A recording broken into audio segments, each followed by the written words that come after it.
Bloomberg Audio Studios. Podcasts, radio, news.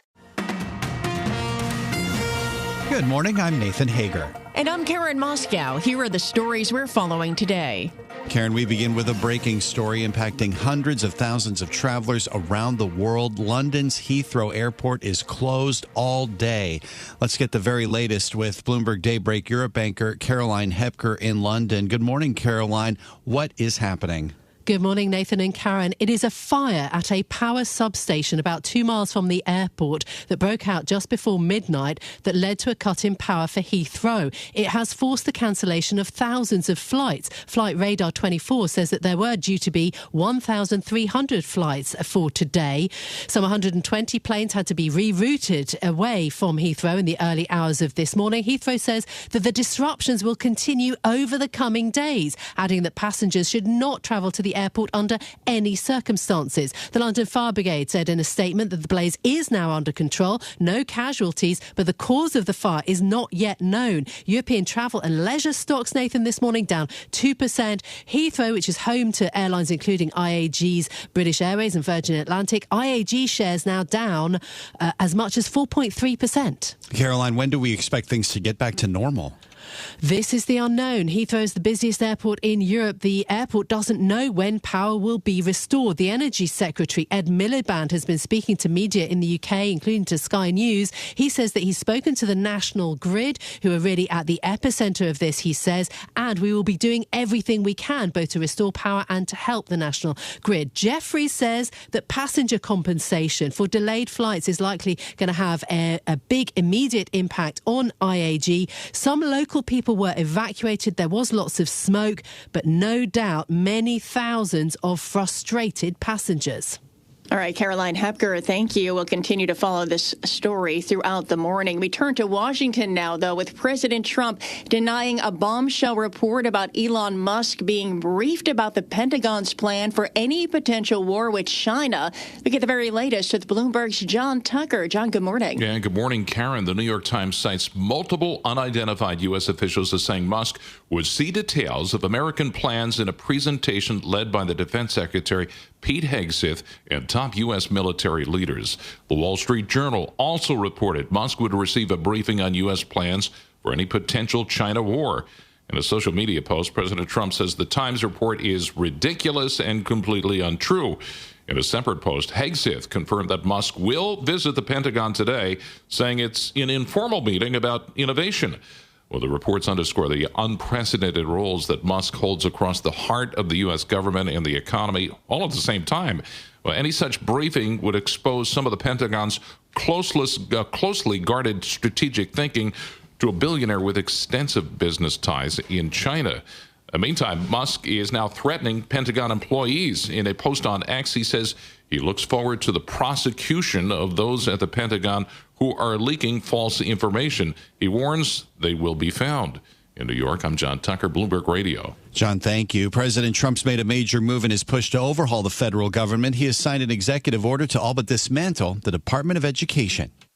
After 45 years, the United States spends more money on education by far than any other country, and spends likewise by far more money per pupil than any country, and it's not even close. But yet we rank near the bottom of the list in terms of success. The president's order directs Education Secretary Linda McMahon to take all necessary steps to close the agency, but it doesn't give a clear blueprint, and shutting down an entire cabinet department would take an act of Congress.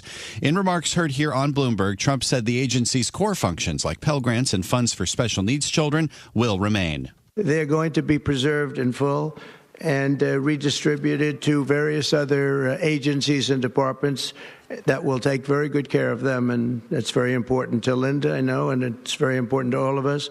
President Trump's already moved to cut nearly half the Education Department's workforce. This order is likely to face legal challenges.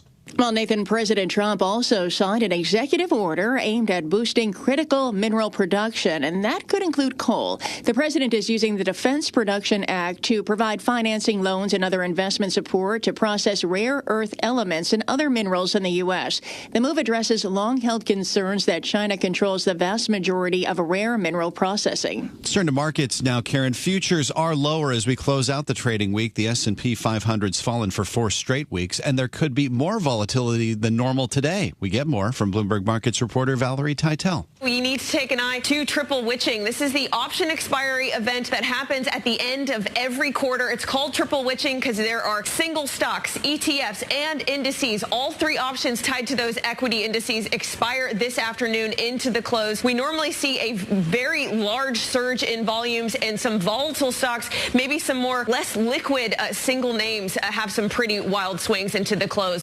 Bloomberg Markets reporter Valerie Teitel says $4.5 trillion of options contracts expire today. Well, let's check some stocks on the move this morning, Nathan, and shares of FedEx are down 7%. The shipping company has lowered its full-year guidance for a 3rd consecutive quarter. Inflation and uncertain demand for packages are squeezing the company's bottom line. Lee Klasko covers FedEx for Bloomberg Intelligence. The demand picture is probably not as good as we thought it might have been 3 months ago when President Trump was elected and people thought the animal spirits will be released and, we'd have a less regulation, kind of lower tax environment, which is obviously better for business. But fast forward to today, companies are reeling in their CapEx because they just don't know what the future holds. And Bloomberg Intelligence's Lee Klasko says FedEx's latest outlook assumes the global economic, political, and trade environment does not worsen any further. And Karen, shares of Nike are down 5%. The sportswear maker is signaling further declines in revenue and profitability due to an inventory clearance. Nike also expects its gross margins to decline sharply in the current quarter from a year earlier, in part due to U.S. tariffs on products from China and Mexico. We're also watching Micron Technology, the largest U.S. maker of computer memory chips, gave a strong sales forecast for the current quarter, bolstered by demand for artificial intelligence products. And AT&T is going to be in focus today, Karen. Bloomberg News has learned BT Group's approached major telecommunications companies, including AT&T, about partnerships to help turn around its struggling international business. When asked about a potential BT partnership recently, AT&T's chief financial officer declined to comment. Well, we turn to the economy now, and former Treasury Secretary Larry Summers says he is astonished that Fed Chair Jay Powell used the word transitory to describe the effects of President Trump's tariff policy. I would have thought the chairman would retire the word transitory.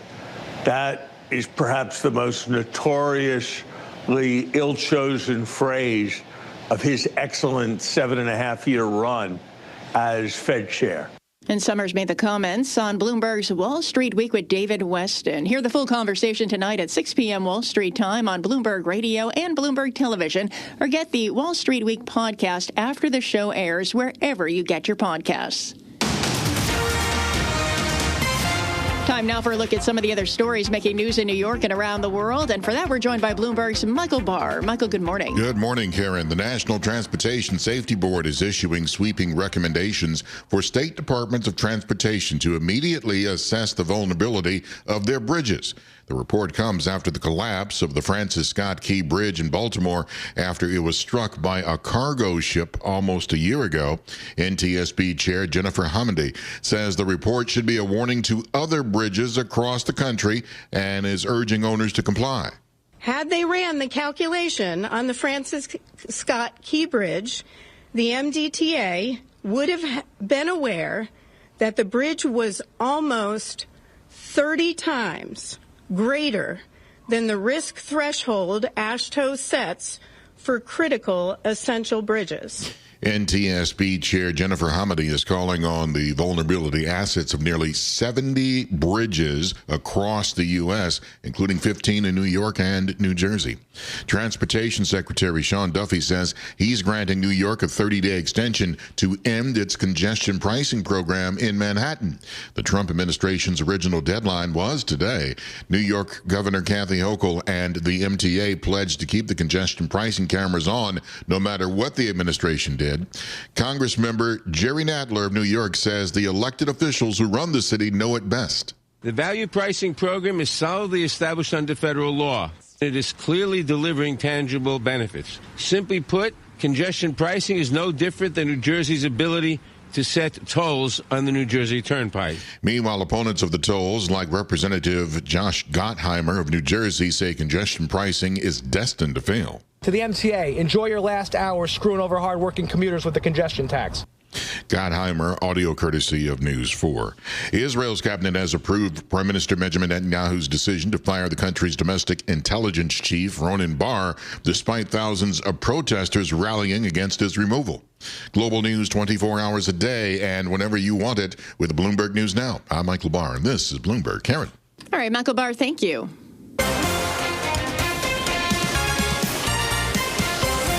Time now for the Bloomberg Sports Update, brought to you by Tri-State Audi. Here's John Stashower. John, good morning. Good morning, Karen. Nobody at St. John's wants this storybook season to end. The Red Storm began the NCAAs in Providence against Omaha, and a slow start took St. John's 3.5 minutes to score a point. 13 minutes into the game, they had yet to take a lead, but up 5 at halftime. The second half, all Red Storm. St. John's really staying attached. Osborne, left side 3. Missed it long. Run down by Scott. Here come the Johnnies on the move. 3-on-1. Give left Wiltshire. Lob for Lewis and a two-handed slam. Johnnies start to pull away. And Westwood won. St. John's won 83-53. R.J. Lewis scored 22. It's their first NCAA win in 25 years. And tomorrow afternoon, they'll take on Arkansas. It was earlier in Providence where the biggest upset took place. Not only that 12th-seeded McNeese knocked off 5th-seeded Clemson, but that at halftime, McNeese led 31-13. They led by 12 with a minute to go. Ended up winning by only 2. First NCAA win in school history. The Knicks really missed Jalen Brunson. Last 2 nights have made that obvious. A 15-point loss in San Antonio. A 17-point loss in Charlotte. The Hornets have lost 51 games. They've had 5 losses this month by more than 30 points, and yet they outscored the Knicks in every quarter and won 115-98. The Nets at Indiana were up 10 at the half. Pacers came back to win in overtime. Another Rangers loss at the Garden, lost to Toronto 4-3. That's 3 home losses this week.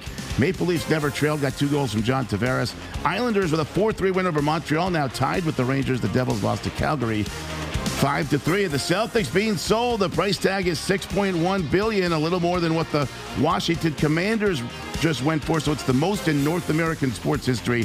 $2 billion more than any NBA team has gone for. The new ownership group, led by Bill Chisholm from the Symphony Technology firm, is a lifelong Celtics fan.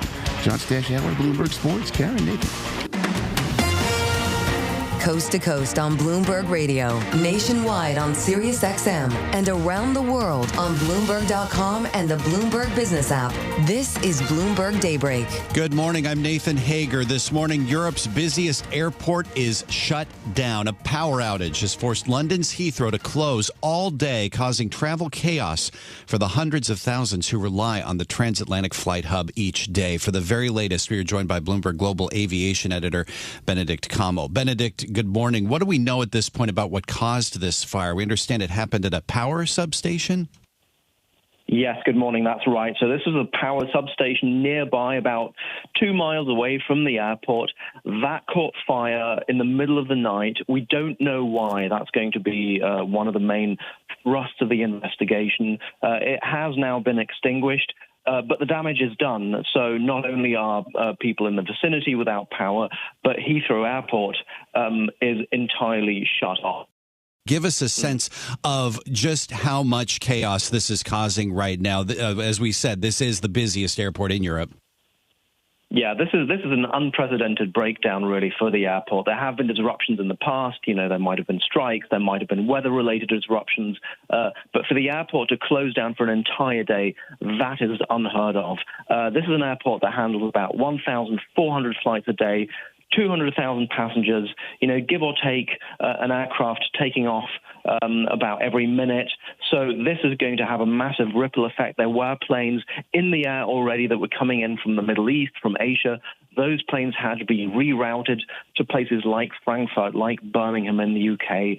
Some were able to land at Gatwick Airport, which is the other big London airport. So those people were lucky. But for a lot of people, they're out of position or they didn't even get to where they wanted to be. Everyone flying from the US will have to think twice. Hopefully by tomorrow, things will be back to normal. But usually a disruption on this scale leads to, several days, if not into next week, of disruptions, because you'll have aircraft out of position, you'll have crew out of position. So this is not just today. This is something that will stay with the airport for the next couple of days. Whenever something like this happens at an airport, your mind goes to sabotage. Are authorities going there yet, Benedict?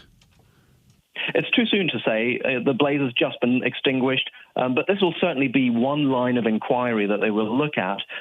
Another question that will come up is, how can it be that something like Heathrow, an airport that is so critical to the UK infrastructure, didn't have the necessary redundancy systems in place? How can it be that a single power station, regardless how big and important it is, could really take out this airport? What kind of precautions might there have been? This comes at a time where the airport is trying to expand. The UK is really pitching its "we're open for business, we're open for expansion" kind of idea. And this is not a good look for the airport or for the government at large. And those will be some tough questions that will be asked. This is Bloomberg Daybreak, your morning podcast on the stories making news from Wall Street to Washington and beyond. Look for us on your podcast feed by 6 a.m. Eastern each morning on Apple, Spotify, or anywhere else you listen. You can also listen live each morning starting at 5 a.m. Wall Street time on Bloomberg 1130 in New York, Bloomberg 99.1 in Washington, Bloomberg 92.9 in Boston, and nationwide on Sirius XM Channel 121. Plus, listen coast to coast on the Bloomberg Business app, now with Apple CarPlay and Android Auto interfaces. And don't forget to subscribe to Bloomberg News Now. It's the latest news whenever you want it, in 5 minutes or less. Search Bloomberg News Now on your favorite podcast platform to stay informed all day long. I'm Karen Moscow. And I'm Nathan Hager. Join us again tomorrow morning for all the news you need to start your day right here on Bloomberg Daybreak.